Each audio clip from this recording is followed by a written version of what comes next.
ನಮಸ್ಕಾರ ಆತ್ಮೀಯ ಕನ್ನಡದ ಬಂಧುಗಳೇ, ಕಳೆದ 2-3 ದಿನಗಳಿಂದ ನಮ್ಮ ನಾಡಲ್ಲಿ ಬೆಳೆದು ನಮ್ಮ ಮಣ್ಣಿನ ರುಚಿಯನ್ನು ಕಂಡಂತ ಒಬ್ಬ ದುರಹಂಕಾರಿ ಕಲಾವಿದ ಕಮಲಾಸನ್ ಸಾವಿರಾರು ಜನ ನೆರೆದಿರ್ತಕ್ಕಂಥ ವೇದಿಕೆ ಮೇಲೆ ತಮಿಳಿನಿಂದ ಹುಟ್ಟಿರ್ತಕ್ಕಂಥದ್ದು ಕನ್ನಡ ಅಂತ ಹೇಳಿರೋದು ದುರಾದೃಷ್ಟಕರ.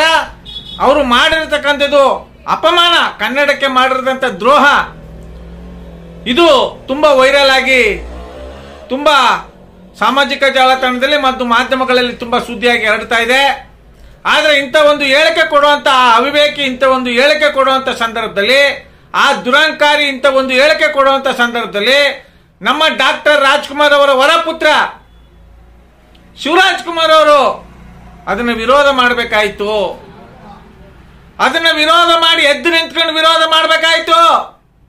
ನಿಮ್ಮ ಒಡನಾಟ ಏನೇ ಇರಲಿ, ನಿಮ್ಮ ಆತ್ಮ ಸ್ನೇಹಿತ ಏನೇ ಇರಲಿ, ನಿಮ್ಮ ವೈಯಕ್ತಿಕ ವಿಷಯಗಳೇನೇ ಇರಲಿ, ಆದರೆ ನೆಲ ಜಲ ಭಾಷೆ ಅಂತ ಬಂದಾಗ ನೀವು ಪ್ರಶ್ನೆ ಮಾಡಬೇಕಾಯ್ತು. ಮಾನ್ಯ ಶಿವರಾಜ್ ಕುಮಾರ್ ಅವರೇ, ನೀವು ಪ್ರಶ್ನೆ ಮಾಡದಿರದೆ ಇವತ್ತು ಈ ನಾಡಿನ ದುರಂತ. ಯಾಕಂದ್ರೆ ಕಮಲಾಸನ್ ಅವರು ಹೆಸರು ಮಾಡಿರೋದು ಕರ್ನಾಟಕದಲ್ಲಿ, ಅವರು ಇವತ್ತು ಐಷಾರಾಮಿ ಜೀವನ ಮಾಡ್ತಿರೋದು ನಮ್ಮ ಕನ್ನಡ ನಾಡಿನ ಋಣದಲ್ಲಿ. ಆದ್ರೆ ಇಂಥ ದುರಹಂಕಾರದ ಮಾತು ಆಡಿದಾರಲ್ಲ, ಇಂಥ ದುರಹಂಕಾರದ ಮಾತಿಗೆ ಶಿವಣ್ಣ ಅವರು ಉತ್ತರ ಕೊಡ್ಲಿಲ್ವಲ್ಲ, ಇದೇ ನಾಡಿನ ದುರಂತ ಅಂತ ನಾವು ಹೇಳ್ತಾ ಇದ್ದೇವೆ. ಆದ್ರೆ ಅವಿವೇಕಿ ಕಮಲಾಸನ್ ಅವರೇ, ನಿಮ್ಮ ಜನ್ಮಕ್ಕೆ ಬೆಂಕಿ ಹಾಕೋರೆ ಸ್ವಾರ್ಥಿಗಳು, ನೀವೆಲ್ಲ ಬಕೆಟ್ ಅಂತ ಅವಿವೇಕಿ ಕಲಾವಿದ್ರು ನೀವು. ನಿಜವಾಗ್ಲೂ ನಿನಗೆ ಮಾನ ಮರ್ಯಾದೆ ಇದ್ರೆ, ನಮ್ಮ ಕನ್ನಡ ನಾಡಿನ ಋಣ ನೀ ತೀರಿಸಬೇಕಾಗಿದ್ರೆ, ನಮ್ಮ ಕನ್ನಡ ನಾಡಿನ ಋಣದ ಮಹತ್ವವನ್ನು ನೀನು ಅರ್ತಿದ್ರೆ ಈ ಕೂಡಲೇ ನಮ್ಮ ಕನ್ನಡ ನಾಡಿನ ಸರ್ವತೋಮುಖವಾಗಿ ಕ್ಷಮೆ ಕೇಳಬೇಕು. ನಮ್ಮ ಕನ್ನಡ ನಾಡಿಗೆ ಮಾಡಿದಂತ ದ್ರೋಹದ ಆ ಹೇಳಿಕೆಯನ್ನು ಹಿಂಪಡಿಬೇಕು ಅಂತ ನಮ್ಮ ಮೈಸೂರು ಹೃದಯವಂತ ಕನ್ನಡಿಗರ ಬಳಗದಿಂದ ಉಗ್ರವಾಗಿ ಖಂಡಿಸುವುದರ ಮೂಲಕ ಆಗ್ರಹಿಸ್ತೇವೆ. ಇಂಥ ಅವಿವೇಕಗಳು, ಇಂಥ ದುರಹಂಕಾರಿಗಳು, ಇಂಥ ಮೇಘ ನಿಮ್ ಜನ್ಮಕ್ಕೆ ಬೆಂಕಿ ಹಾಕ. ಎತ್ತ ತಾಯಿಗೆ ಅರಕಲ್ಸಿರೆ, ಪಕ್ಕದ ಮನೆ ತಾಯಿಗೆ ಜರ್ಪರಿಸಿರೋ ಅನ್ನಂಗೆ ಇಲ್ಲಿ ಅನ್ನ, ಇಲ್ಲಿ ನೀರು, ಇಲ್ಲಿ ಸಂಪತ್ತನ್ನ ಗೋಚಿ ಇವತ್ತು ಇಲ್ಲಿಗೆ ನೀನು ದ್ರೋಹ ಬಗ್ದಿದ್ಯಾ. ಅವಿವೇಕ ಕಲಾವಿದ ನೀನು, ಅವಿವೇಕ ಕಲಾವಿದ, ಅವೈಜ್ಞಾನಿಕವಾದಂತ ಕಲಾವಿದ. ನಿಮಗೆ ಹಣದ ವ್ಯಾಮೋಹದ ದುರಹಂಕಾರದಿಂದ ಈ ಹೇಳಿಕೆ ಕೊಟ್ಟಿದ್ಯಾ ಅಂತ ನಾವು ನಮ್ಮ ಮೈಸೂರು ಹೃದಯವಂತ ಕನ್ನಡಿಗರ ಬಳಗದಿಂದ ಕನ್ನಡ ನೆಲದಲ್ಲಿ ಬೆಳೆದು ಕನ್ನಡ ನೀರನ್ನ ಕುಡಿದು ಕನ್ನಡದ ಸಂಪತ್ತನ್ನ ದೋಚಿ ಇವತ್ತು ಬಗ್ನಿಗೂಟ ಇಟ್ಟಿದ್ಯಾ ನೀನು ಕನ್ನಡಕ್ಕೆ. ದ್ರೋಹ ಬಗ್ದಿದ್ಯಾ ನೀನು ಕನ್ನಡಕ್ಕೆ, ಮಿತ್ರ ದ್ರೋಹ ಬಗ್ದಿದ್ಯಾ. ಆದ್ರೆ ಶಿವರಾಜ್ ಕುಮಾರ್ ಅದನ್ನ ಸಮರ್ಥಿಸ್ಕೊತಾ ಇರುತ್ತವೋ ಸಹ ಇದು ದೊಡ್ಡ ದುರಂತ. ಶಿವರಾಜ್ ಕುಮಾರ್ ಅವರೇ, ರಾಜ್ಕುಮಾರ್ ಅವ್ರು ಈಗ ಇದ್ದಿದ್ರೆ, ಶಂಕರ್ ನಾಗ್ ಅವರು ಈಗ ಇದ್ದಿದ್ರೆ, ವಿಷ್ಣುವರ್ಧನ್ ಅವ್ರು ಇದ್ದಿದ್ರೆ ಯಾವ ರೀತಿ ತಿರುಗುಬಣವಾಗಿ ಅವ್ರನ್ನ ತಿರಸ್ಕಾರ ಮಾಡ್ತಾ ಇದ್ರು. ಆದ್ರೆ ನೀವು ಸಮರ್ಥಿಸ್ಕೊತಾ ಇರೋದು ಇದು ದೊಡ್ಡ ದುರಂತ ಅಂತ ನಾವು ಖಂಡಿಸ್ತೇವೆ. ಪುನೀತ್ ರಾಜ್ಕುಮಾರ್ ಸಹ ಈ ಹೇಳಿಕೆಯನ್ನ ಸಮರ್ಥಿಸ್ಕೊತಾ ಇರ್ಲಿಲ್ಲ, ಉಗ್ರವಾಗಿ ಖಂಡಿಸ್ತಾ ಇದ್ರು ಅಪ್ಪು ಅವರು. ಆದ್ರೆ ನಾನು ಅವ್ರನ್ನ ಒಂದ್ಸತಿ ಅಪ್ಕೊಂಡೆ, 3 ದಿನ ಸ್ನಾನ ಮಾಡಿಲ್ಲ ಅಂತ ಹೇಳ್ತಿದಾರಲ್ಲ, ಇದಕ್ಕಿಂತ ದುರಂತವಾದಂತ ಹೇಳಿಕೆ ನಾವು ಬಯಸಿರ್ಲಿಲ್ಲ. ಡಾಕ್ಟರ್ ರಾಜ್ಕುಮಾರ್ ಅವರ ಹೆಸರಿಗೆ ಕಳಂಕ ತರಬೇಡಿ.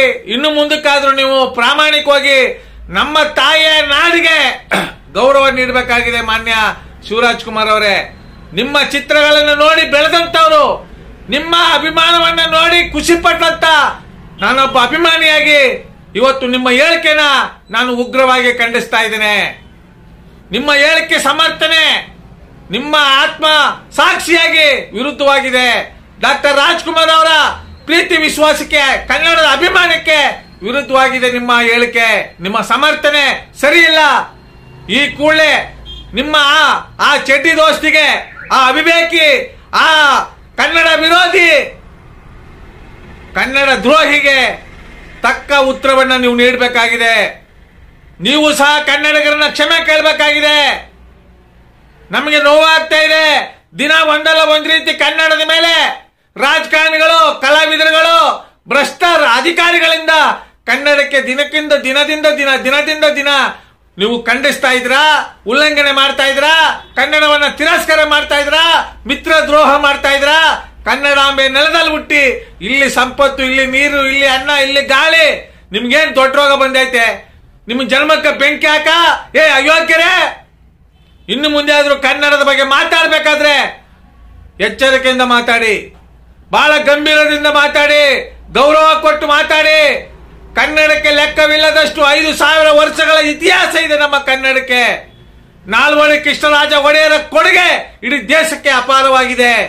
ಅಂತ ಒಂದು ಸಾಂಸ್ಕೃತಿಕ ನಗರ, ಅಂತ ಒಂದು ಇತಿಹಾಸ ಇರ್ತಕ್ಕಂಥ ನಮ್ಮ ಕನ್ನಡವನ್ನ ಅಗೌರವ ಮಾಡಿದಂತ ಅವಿವೇಕಿ ಕಮಲಾಸನ್ ಅವ್ರಿಗೆ ಧಿಕ್ಕಾರವಿರಲಿ. ಕಮಲಾಸನ್ ಅವ್ರಿಗೆ ಧಿಕ್ಕಾರ, ಕನ್ನಡ ವಿರೋಧಿ ಅವಿವೇಕಿ ಕಮಲಾಸನ್ಗೆ ಧಿಕ್ಕಾರ ಅಂತ ಹೇಳ್ತಾ ನನ್ನ ಮಾತನ್ನ ಸಮರ್ಪಿಸ್ತಾ ಇದ್ದೀನಿ. ಜೈ ಕನ್ನಡಾಂಬೆ, ಜೈ ಕನ್ನಡ ನಾಡು. ನಮಸ್ಕಾರ, ಧನ್ಯವಾದಗಳು.